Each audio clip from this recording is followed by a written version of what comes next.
93% of founders of entrepreneurs starting companies report mental health challenges of various kinds. 93%. This notion that if you practice meditation or mindfulness, you're going to become a calm zombie is something that's being said by people who haven't done the practice. If Absolutely. you've done the practice, what you know is that it clarifies you. It clarifies your intent and your purpose. Probably the most powerful fuel and force that we have. When we're on purpose, we are unstoppable. Unstoppable.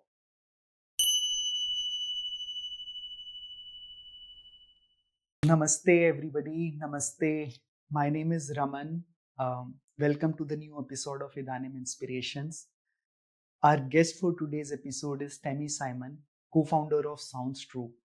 Tami started Sounds True in 1985 with a single tape recorder, which has now grown into one of the world's largest multimedia publishers of spiritual teachings. Sounds True offers a variety of programs for people across their journey. Programs including online meditation training, teachers training certification, membership-based community for seekers, mindfulness program for business leaders, and many more such programs. Tami works closely with leading spiritual teachers such as Michael Singer, Eckhart Tolle, Jack Confield, Tara Brach, helping them disseminate their wisdom to millions of people across the globe. Tami, we are so honored to have you with us today. Really are honored and looking forward to our conversation. My pleasure. So let's get started. I was going through the mission statement of Sounds True. It says that the mission of Sounds True is to wake up the world. What do you mean by waking up? Is the world sleeping? Sure. Well, very good question indeed.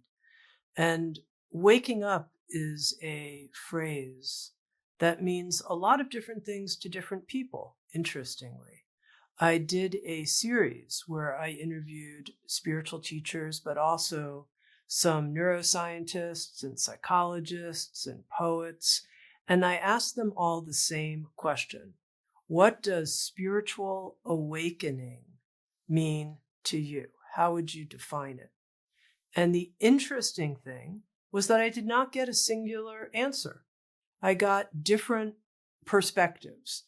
And this is the result of interviewing 23 of the wisest people I could find, all of whom have written and taught on spiritual awakening. What people did have in common was this notion that we're waking up from being a separate self that is somehow an actor working on a separate world that's outside of us. We're waking up to this sense, and this is where it gets more, people use different language for this, and they're pointing to different aspects. But we're waking up to our unified oneness that also expresses through a point of light, a human being, a light in a location, a voice, a body. But underneath it, it's not isolated and cut off. It's connected. It's part of one breathing fabric of life. And when you ask, is the world sleeping? I think we're seeing at this time, and of course we've seen this in different ways and throughout human history, a sense of divisiveness, of fragmentation, of treating people as other. You're other than me for whatever reason, because of your religion or the color of your skin or your political views. And that othering is a quality of being seriously asleep to our web of unified being. And that's what we're waking up to. you're, in a sense, a part of me, and I'm a part of you. I care about you in the way that I care about an extended part of my own being, like my family and my community. There is no other. So that is part of the waking up process. That's beautifully put, Tami. It's in the now. And just to share, Idanim means now in Sanskrit. So, yeah. Uh, so, Tami, another question. You have worked with some of the greatest teachers of our time. And I know while asking this question, there can't be a straightforward answer, but I'm still asking. Which of the teachers inspired you the most, impacted your own sense of presence, your beingness, your awareness, your silence? Yeah, it's a very fair question. And as you said, at the same time, an impossible to answer question. I'm going to answer it from my heart. And I think this is because of a special human to human connection that I have with a teacher named Adyashanti. And in my siblinghood, my sense of connection with Adya, there was a quality of feeling my heart being contacted by him and a universal spiritual heart being present in a way that I felt not only did he recognize and could he sense what was happening inside me, but he wanted to connect. He wanted to say, I'm here for you. I see you. I love you. You're important to me. And all of that has been such a healing force in my life. At one point, I wrote a little essay about how, in a sense, he became a touchstone for me. And that I had a feeling after I met him that if he could be incarnated and live this life, and he's had lots of struggles and physical illnesses, and if he could go through all of that with the great benevolent spirit that he is, I felt to myself, Tami, you can certainly be here. You can do this very hard thing, which is incarnating, being with all of the Buddhists say the 10,000 joys and the 10,000 sorrows. And the 10,000 sorrows can be tough for people who have a deep feeling nature. And I had the sense, and I have that sense with Adya, if you can be here, I can be here. And that to me has helped me feel a sense of belonging in my body and here on the earth at this time. That's really beautiful. It's amazing how teachers make an impact on our growth, spiritual growth, on our sense of beingness. So that's really really amazing. Thank you so much for sharing that with us, Tami. Tami, some people call you a spiritual entrepreneur. How do you incorporate mindfulness while running and so successfully growing Sounds True? Sure. Well, one of the things is I think there's some assumption, something in our minds that says spirituality and business don't mix, like oil and water, something like that. And I don't see it that way. In order to have a successful business, you have to have good business fundamentals. You have to have a good business model. Spirituality will not make up for that. You have to have a good model. You have to have a good margin in your business, and you have to deliver real value that customers want to pay for because they are receiving so much value from the unique brand value of your business. Now, once you have that, you have good business fundamentals, you have a good model. Why not bring in mindfulness, loving presence, care for the well-being, profit sharing for the employees, a spirit of investing in people's flourishing. Won't that make your good business model even better? Of course it will. Of course it will. You'll have people who are loyal to you. You'll have people who aren't engaging in unnecessary dramas and gossip and troublemaking of all kinds, because instead they are keeping an open hearted way of being with their teammates and collaborating and being trustworthy individuals and people who are bringing forth their virtues at work, their innate human virtues. So it makes a good business model operate terrifically. It adds, there's no inherent contradiction at all. Absolutely, Tim, I fully agree. And when people say that there is a professional life, there is a personal life, life is life, life is one. It can't really be divided into, there are different roles that we play. And just to share our experience, Temi, when we started To The New, it's a digital tech services company. We started in 2008 at the time of peak recession. And particularly in India, IT industry has been struggling with a very high attrition rate. And in our case, it has been one of the lowest attrition rates in the industry. And we figure in top 100 companies to work for in our segment. And we believe mindfulness and the practices that we follow has played a very key role in our growth. And we fully attribute it to the values, the culture that we have built for ourselves. As you rightly said, there is no drama, or at least less drama. And world is basically a much better place to work, to live, when businesses are done more mindfully, with a sense of presence, with, I wouldn't say values, but yeah, a general sense of ease, general sense of camaraderie and connection. And honoring the fact that we're human beings. We're not Absolutely. machines. We're not soldiers coming into work to fight the war of the corporation. We're human beings who are bringing forth our gifts. We want to contribute to each other. We want to bring our excellence to work.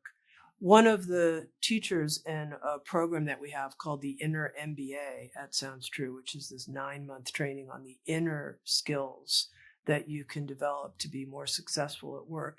He said, nobody wants to come home from work, sit down at the dinner table and say, yeah, pretty mediocre was my performance today. No one wants that.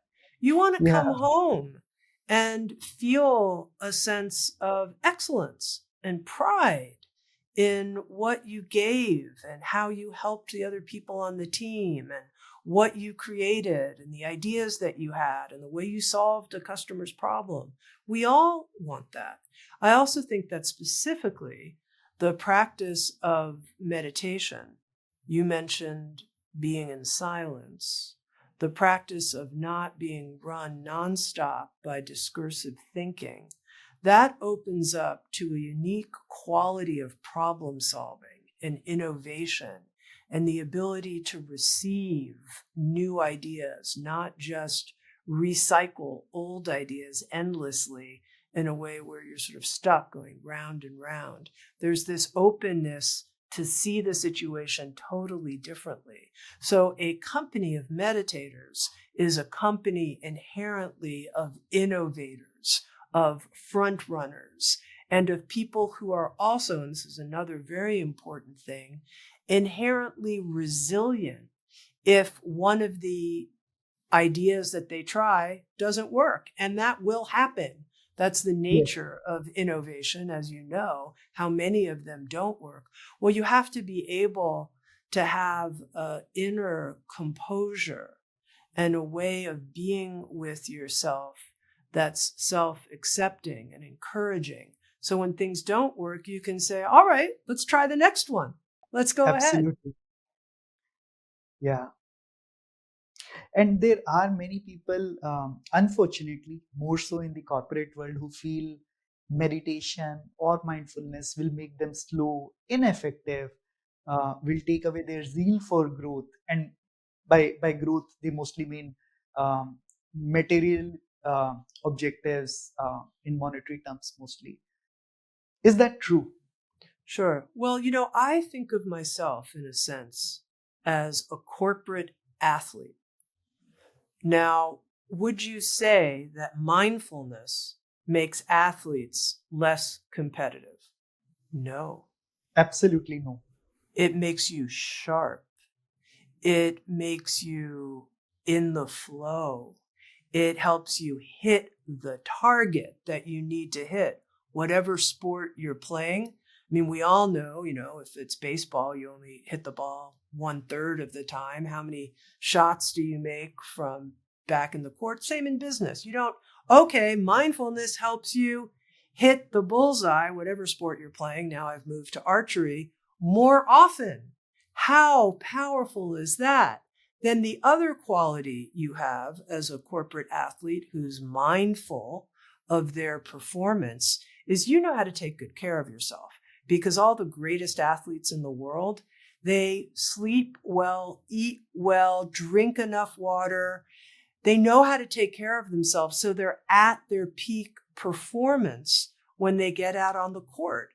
And then they leave it all on the court. And I think we do the same in business. This notion that if you practice meditation or mindfulness, you're going to become a calm zombie is something that's being said by people who haven't done the practice. If you've Absolutely. done the practice, what you know is that it clarifies you. It clarifies your intent and your purpose.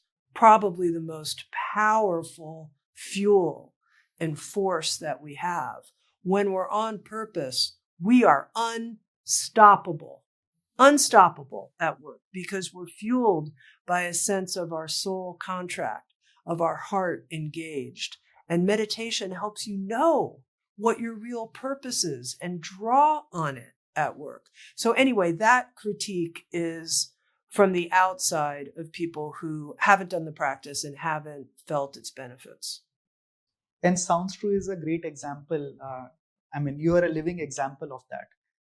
It certainly gives a sense of purpose. You build, as you mentioned, there is a connection with people. You are working with people, humans, not really machines, and all this actually leads to better results, not really slow you down.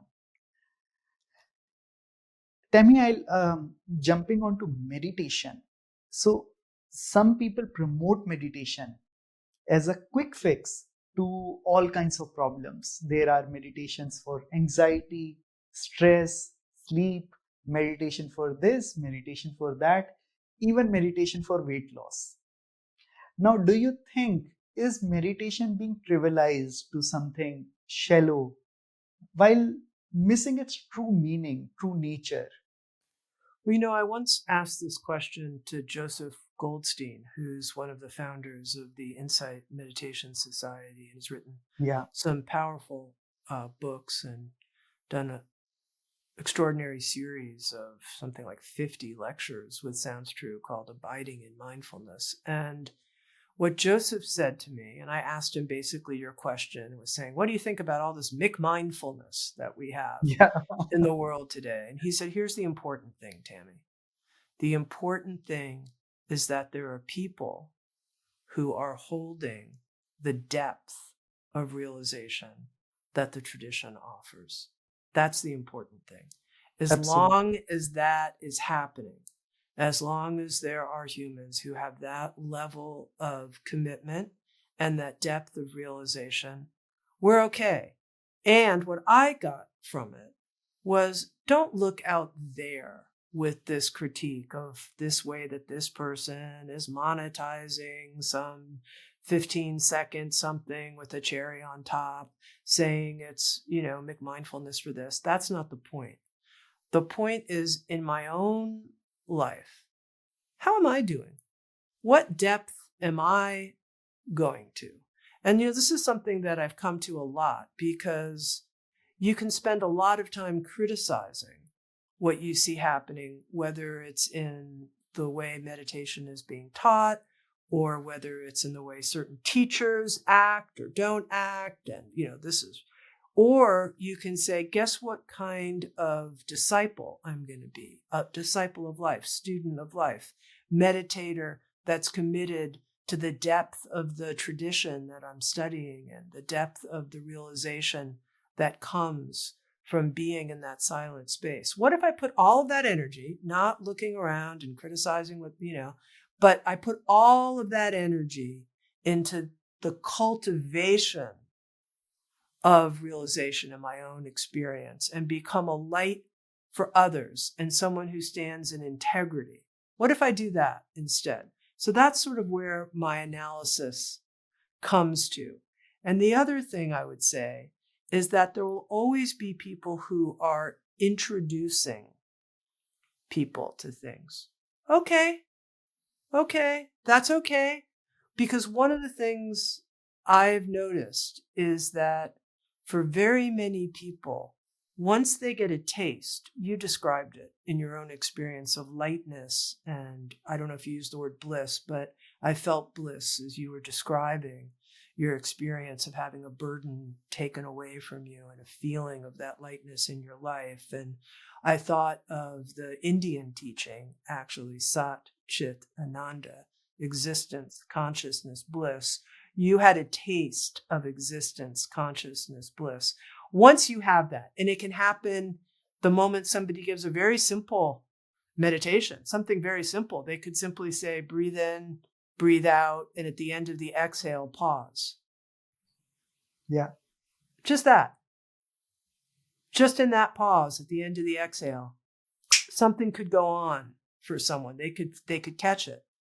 And they could say, oh my God, I felt eternity right there. It happened. And my belief is once that taste enters you, it is like a homing signal inside of you. You can never forget it.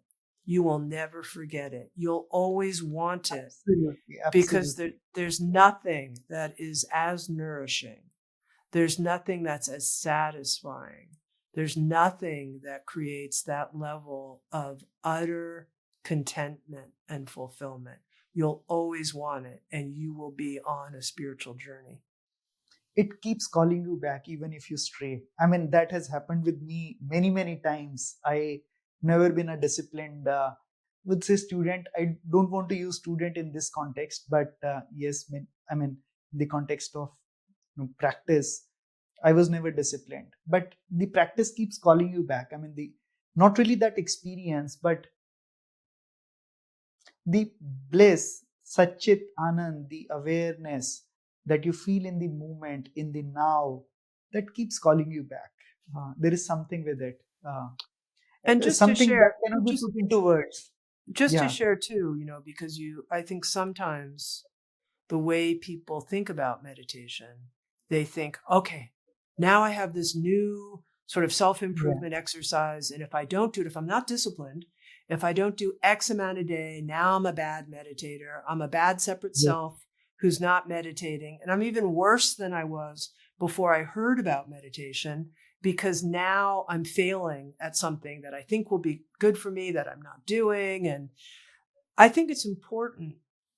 And one of the teachers you and I both admire is Eckhart Tolle. And he has a beautiful way of talking about meditation, not as some practice that you do where you re-solidify the meditator as this separate good boy, good girl, whatever, this person. Not that. But he calls it the realization of being and an absolute non-resistance to whatever's happening.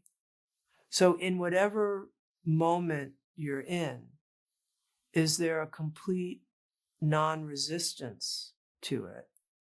And are you realizing being? And you can do that in any and every moment of your day, without declaring, this is my formal 10-minute meditation practice, 20-minute meditation practice. I'm sitting up straight. And now formal meditation is extraordinarily useful, and I'm not saying anything against it. I think we each have to find our way. What I am saying something against is the self-flagellation that comes. And then you miss the opportunity that exists in every moment for you to be an extraordinary realizer of the essential nature of who you are without doing that type of quote unquote formal practice. So I think it depends on your personality. I've spent a lot of Yes. time actually in formal practice, and it served me well, and I'm grateful for it. And at a certain point, my discovery, and I'm just sharing this with you, was that there was an awake flow inside of me. Some people will call it Shakti, Kundalini. There was a sense of that awake flow that I could feel, and that being in formal practice started feeling forced in a certain kind of way, that I was forcing myself to do something. It felt unnatural. And instead, I wanted to rest in the flow of the Shakti. And I wanted opportunities to make within my day, every day, opportunities to rest in the flow of Shakti. And that has felt more natural to me than formal meditation practice at this point in my life. Absolutely, and I have had similar experiences, Tami. And many people on Idanim, they ask how, when to meditate, how to meditate, how much to meditate, which meditation is better. So they, of course, ask all these questions in the context of a technique, a method, and there are many methods, many techniques given by different traditions.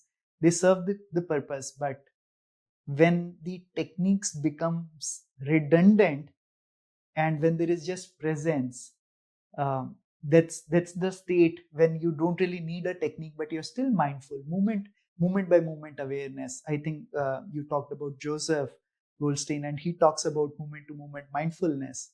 That's the state when you don't really need a technique and you're mindful. That's the, I wouldn't like to use the word state because that's a natural state. I mean, Ramana But Maharishi says that there is nothing else apart from self. Why are you but what searching self? but one thing I would add is, if somebody says, I really feel like I need a technique, I sit down, I don't know what presence is. I hear you talking about presence. I hear you talking about inner flow, Shakti. I don't know what that is. And really all that's happening is I'm stuck in discursive thinking. I'm just thinking all the time when I sit there, and I feel lost and depressed or something like that. If somebody said that, I would say, work with a meditation teacher and use a technique. Yes, Really do that for a period of time. And as you train in that way, with a certain amount of commitment and seriousness, something will open up inside you, this feeling of boundless presence, luminous heart. You'll know it, you'll sense it, you'll feel it. And then you'll be, oh, I'm going to drop the technique now.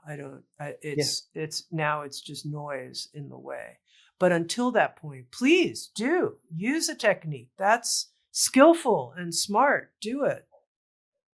absolutely. And there is a reason why that has been developed. I mean, Buddha developed so many techniques. So yeah, that's beautiful, Tammy.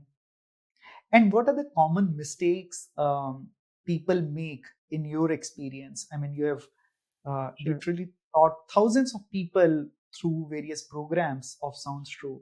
What are the common mistakes people make in their meditation or mindfulness practice? I think the biggest mistake is not doing psychological work and not realizing that you need to do psychological work. So let me explain what I mean by psychological work. Psychological work is what's reflected to us by our spouses and significant others, by our employees and teammates. It's what is reflected to us when someone gives us feedback And instead, we think we can just enter this state of presence and ignore the feedback. We don't actually see what's going on with me. Why do I feel triggered in this situation? Anytime we're triggered, there's some type of insight that's possible that we could have into what the roots are of that situation. So I've committed myself to the quality of my relationships with other people and getting feedback from people about those relationships. What I see a lot of people on the spiritual path do is if somebody gives them feedback in the relationship, they just make that person wrong. Well, they're not, whatever. And this is how we see so many people who are very evolved in one area, but actually not very evolved in some significant other areas of their life. And this is where I think we need to commit ourselves to doing our developmental work in every way. So also, just because you can be brilliant at resting in empty space does not make you brilliant at leading an organization. It doesn't. It would be good to get training in what it means to create a healthy margin in a business and not think that just because you're a great meditator, you're going to know how to do that.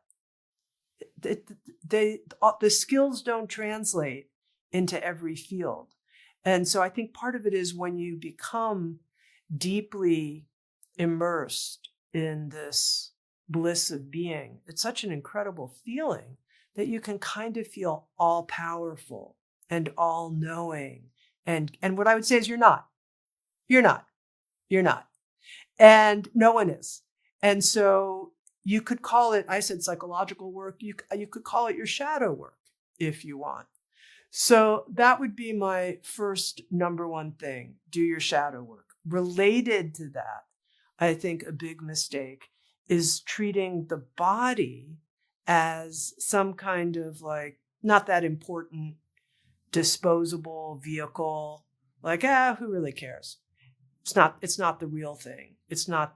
And I would say that our bodies, first of all, the way that we're able to sense and know things, it's through all of our sense faculties. And our body often contains the shadow information that we need.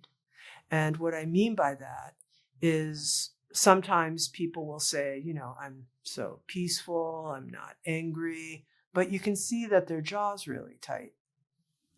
What's happening in your jaw? Oh, nothing. But no, what's going on there? Our body is holding all of our unconscious patterning, and it can be a teacher for us. Or we can ignore it and just say, get out of my way. You're blocking me from enlightenment. You're just, this thing I have to, whatever. And so really treating our body, not just as a temple, but as, are you ready for this? A spiritual teacher that we each have right here with us. If we listen to it, it will give us all the information we need, whatever our symptoms might be. So if you have headaches, what's going on? That's incredible, important feedback. You can talk to your headache, learn from it. What's happening? Let it be your guide and instructor. I can relate to both the things very, very well, Tami. So very well put. As regards to shadow, I personally believe whenever I get triggered in any of my relationship, it gives me a cue. There is something that got triggered. There is a story. I need to listen to that story. So it's a big, big teacher uh, to look back our own biases, our own ego, our unconscious self, and to transcend that. So many people ask, why do we face challenges? Challenges are meant to um, take you to basically grow our own journey, our own practice. And body, absolutely. I mean, that's a mirror, that's an instrument that doesn't lie. Your mind may trick you, but body doesn't lie. If you're feeling any resistance or unpleasantness in your body, there is something wrong. You're caught somewhere, caught in some of the stories. You need to let it go. You need, and of course, first watch it. So I can very, very well relate to it. I mean that both the things have been a big teacher, as you said, in my own practice. So thank you so much for sharing that. And what are the qualities one can incorporate to deepen our mindfulness, to deepen our presence, to deepen our sense of beingness, to deepen Satchitanand? I think one quality that in some ways is the alpha and omega quality is the sincerity of our heart. Are we really sincere about what we're here doing as a human being? Are we sincere about bringing our love forward to the people in our life? Are we sincere about being generous to other people? Are we sincere about calling our own BS BS? Are we? Or are we just kind of, not really, too hard, I don't want to? So that's one thing, our sincerity. The second thing I'd say, and this is a tough one, is having the capacity to be with pain, our own and other people's. And it's hard. It's hard. No one wants to be with painful experience. And there's so much in the world right now. And there's so much grief. And how can we develop a capacity to be with it, not avoid it, not indulge it, not make it bigger or less than it is, but accept it and let it flow through us and change us and tenderize us. So if we're sincere and we're able to be with pain and difficult emotions, then are we able to have the courage to follow inner guidance and take risks and act, to actually act, and to not just be sort of like, oh, I guess this is all a spectator sport.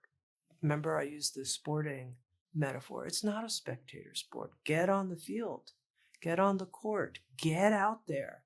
This is our chance, our one life chance to bring forth what in us is unprecedented, meaning the world's never seen it. Not exactly like you in this moment, not exactly like me in this moment. Each one of us is like that, unprecedented in one of a kind. Do we have the courage to risk rejection, to risk not being perfect, to risk it not working out? When we feel that inner sense, we're sincere, can we follow it and then give our gifts and let come what comes? Let come what comes. It's so, so beautiful, Tami. And courage to let go. That's very honesty. I mean, I think you, with sincerity, courage, very important qualities to practice, to go deeper. Thank you so much. At one point, you shared about inner MBA program. I think you launched this program in 2020 to help business leaders run businesses with mindfulness, sustenance. Could you share more about this program, Tammy?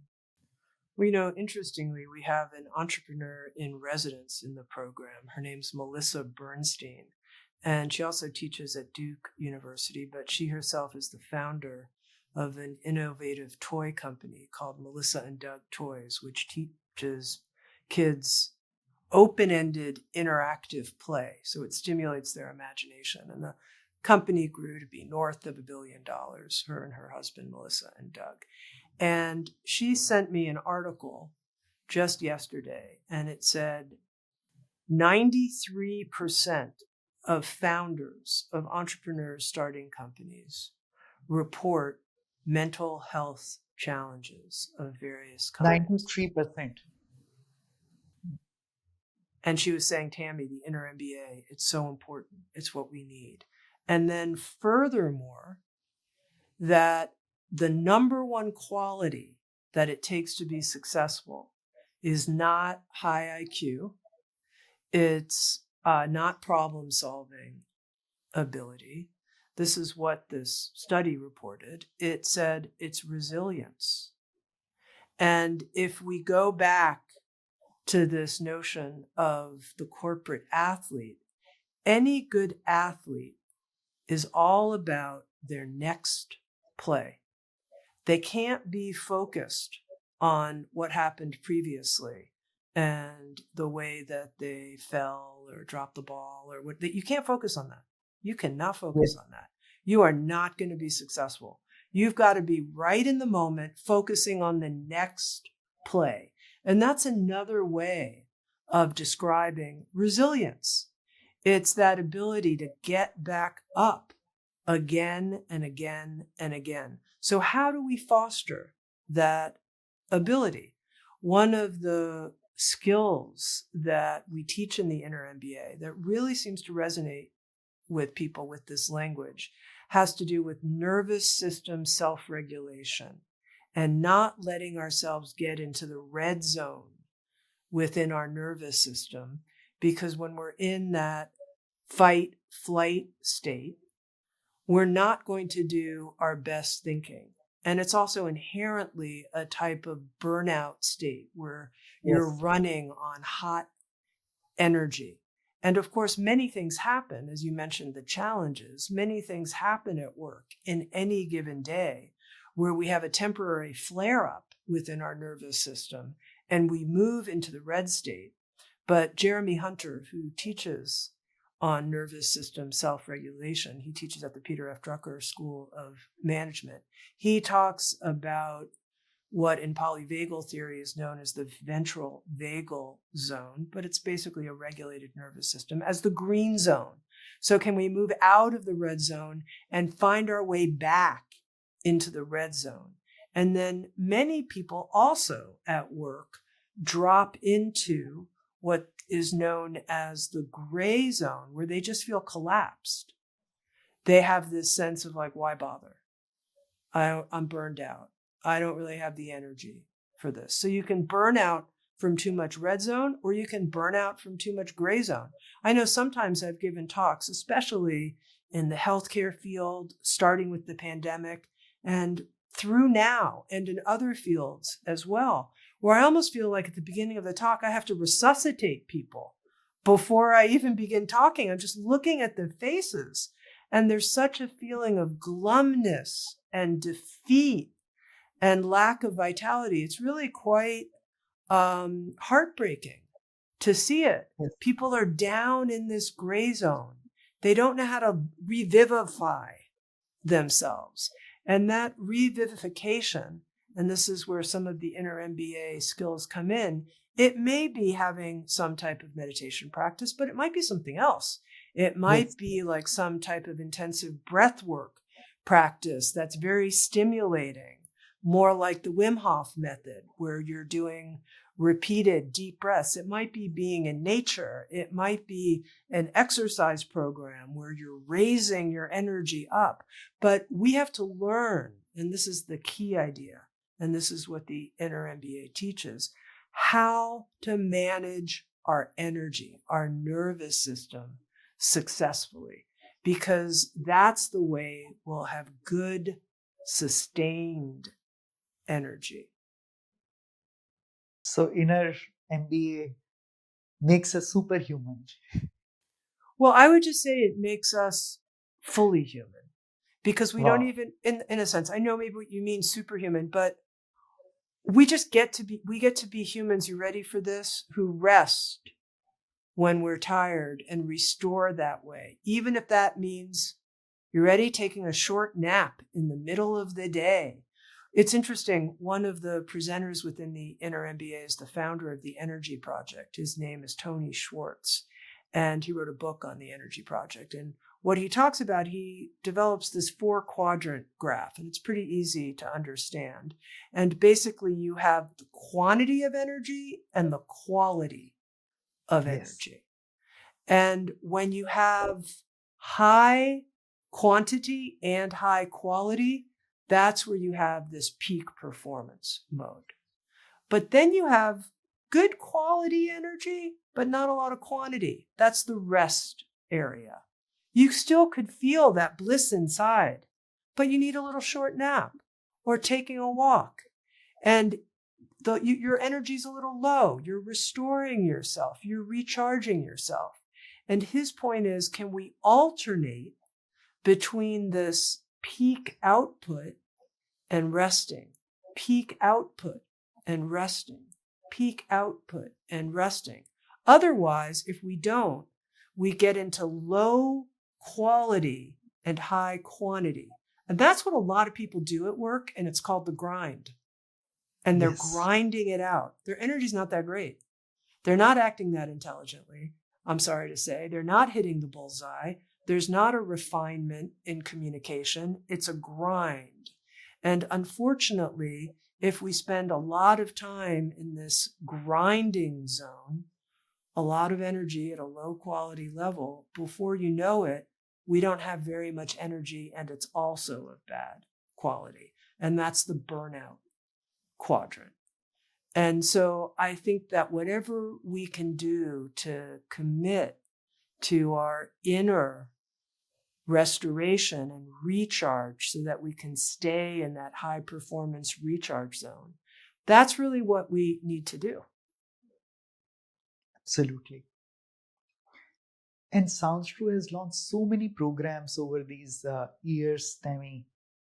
Which one do you think has made the highest impact, most impact, reach to a wider I'm going to audience? take the fifth. I'm going to take the fifth on that.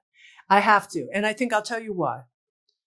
I am a lover of multiple perspectives and multiple doorways. And I think the important thing, and that's why I couldn't just focus and work with one teacher. It's not in my nature. The main thing is people need to find something that resonates with them. Okay, I don't like that person's voice. Okay, not for you. This person goes on and tells too many stories. Okay, not for you. This person, I kind of like this person. I don't agree with everything they say. Good for you. No one asks you to agree with everything they say. You don't have to. That's not the point. But I'm learning so much. Okay, I'm going to go deeper in that, deeper in that, deeper in that. And some of our programs, I'll give you an example, not very popular, doesn't sell very well, and it has been hugely impactful and influential on my life and my path. And it's the work of A.H. Almaas. And A.H. Almaas is a pen name for a teacher of the diamond approach, which is the method that he teaches. His name's Hamid Ali. I find it incredibly useful. If you ever find me on a vacation on a beach, I'll have an A.H. Almaas book with me because I read them over and over again. Now, it's hard to measure impact. His books only sell a few thousand copies. They don't sell hundreds of thousands of copies. We sell hundreds of thousands of copies of other teachers. So does that mean he's not having an impact? Well, he's certainly having an impact on me and the thousands of other people who are reading his work. So I think it's important just to recognize that. It's really hard to measure impact. And with that, I want to say another thing, because I think often we get this idea that if we're going to have an impact, it has to look big, huge, something like that. And I don't think we ever know the ripple effects of our influence on any one other person, let alone 10 other people. We have no idea how much one thing we say, one person we hug, I'm going to take it even further, one door we hold open for someone in a warm-hearted way and say, I love how beautiful your hat looks today. We don't even know how that may change and land on someone's life. So I don't think it's about measuring impact, although I know people do it all the time in all of these different ways. I think it's about something else, which is this being true quality that we each can have. And when we do that, the impact takes care of itself. It's so lovely, Tami. Really loved this response.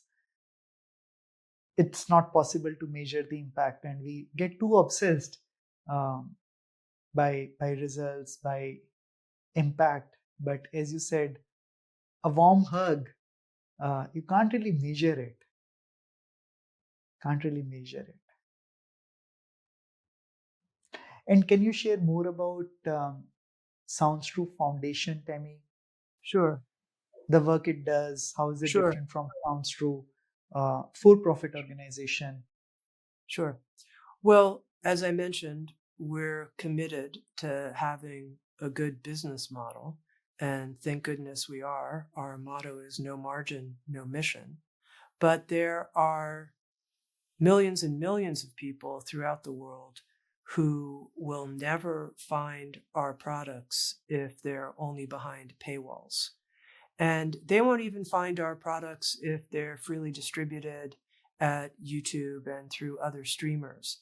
And that's because these could be people who are incarcerated.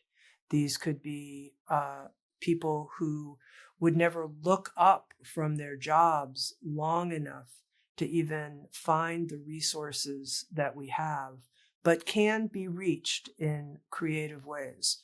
So, for example, the Sounds True Foundation offers scholarships to all of our online programs, and we're training mindfulness meditation teachers, which is a 2-year training program, paying for their training so that they can go and serve communities in need and bring mindfulness practice to those communities. So it's an important way to create access to wisdom-based tools and teachings for people who would otherwise not have that access. And it completes our mission at Sounds True, which is where we started this conversation. If quote unquote waking up the world, which is of course ridiculous on one level, how can any one small company say something like that? Well, you never know the ripple effect, first of all. You never know. You never know what person listened to any conversation or any recording and then the impact they had and the impact they had and the impact they had. But clearly we need to do it in both a nonprofit and a for-profit space. And I love the way the foundation and Sounds True Inc. complement each other. That's so beautiful. And I know quite a few people who have benefited from Sounds True and who have taken scholarship. And now I understand the entire structure behind it, how Sounds True Foundation supports Sounds True Inc. In its various initiatives. You talked about waking up. If we are able to wake up even a single person, then we have indeed woken up the world. Yeah. So thank you so much, Tami, for sharing your insight. Thank you. What an enjoyable conversation. What a great conversationalist you are. It was a great conversation, Tami. I really enjoyed it.